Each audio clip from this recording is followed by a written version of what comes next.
सबैभन्दा पहिलो कुरो के बुझ्नुहोस् भन्दा बुद्ध धर्ममा जुठो भन्ने हुँदो रहेछ। जुठो पऱ्यो भन्छ नि, अनि जुठोमा के बार्ने रे फेरि? नुन बार्ने, तेल बार्ने, अनि के बार्छ त अरू?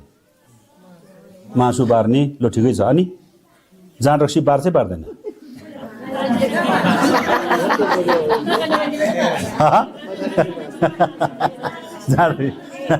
जाँड रक्सी बार्दैन हो। अब सुन्नुहोस्, अब बरखी बार्ने भने चाहिँ एउटा नियम पालना गर्ने अवधिलाई बरखी भने हो। त्यो शब्दलाई हामीले पनि प्रयोग गर्दा पनि केही फरक पर्दैन हो। बरखी बार्ने भने चाहिँ एउटा नियम भित्र बाँधिएर बस्ने अवधिलाई बरखी बार्ने भने हो। अब त्यो हाम्रो बुद्ध धर्मअनुसार कसरी बार्ने भन्ने कुरा त बुझ्नु पऱ्यो नि त हो। त्यो चाहिँ अब हामीले बरखी चाहिँ हामी बुद्ध धर्मअनुसारले कति दिनसम्म बार्ने त भन्दाखेरि हाम्रो चाहिँ 49 दिनसम्म हुन्छ है त। 49 दिन। त्यो कसले बार्ने भन्दाखेरि फेरि उताको दाजुभाइले पनि होइन, उता के अरे गाउँको टोलको सबैले अप्ठ्यारो पार्ने कुरा होइन।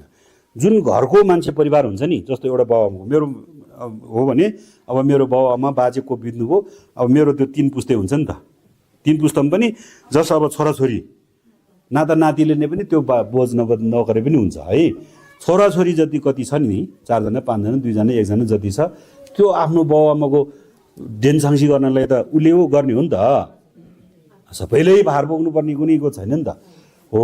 त्यो छोराछोरीहरूले चाहिँ अनि त्यो नियमभित्र बसेर अनि त्यो दिनसम्म अनि त्यो होइन अब बत्ती बाल्ने लगायतका जति पनि धार्मिक गतिविधिहरू छ त्यो गरेर आफ्नो बाउलाई आमालाई बाजेलाई अब के भन्छ होइन उसको लागि चाहिँ राम्रो होस् भनेर अनि हामीले बार्नुपर्ने कुराहरूमा अब हामीले त्यो अहिले जति पनि भन्यो नि अघि त्यो चिजहरूमा जस्तो नुन बार्ने भन्ने त्यो पर्दैन।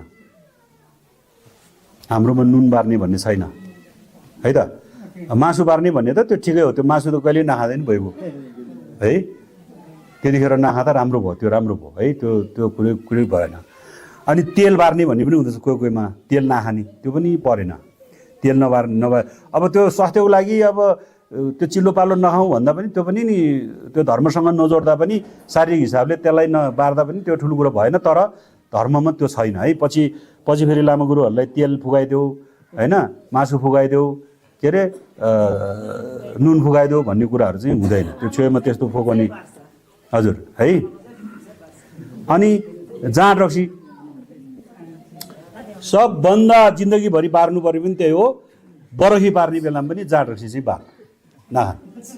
चुरो बिडी जाँड रक्सी है, मासु मांस यो सबै कुराहरू हामीले बार्ने है त।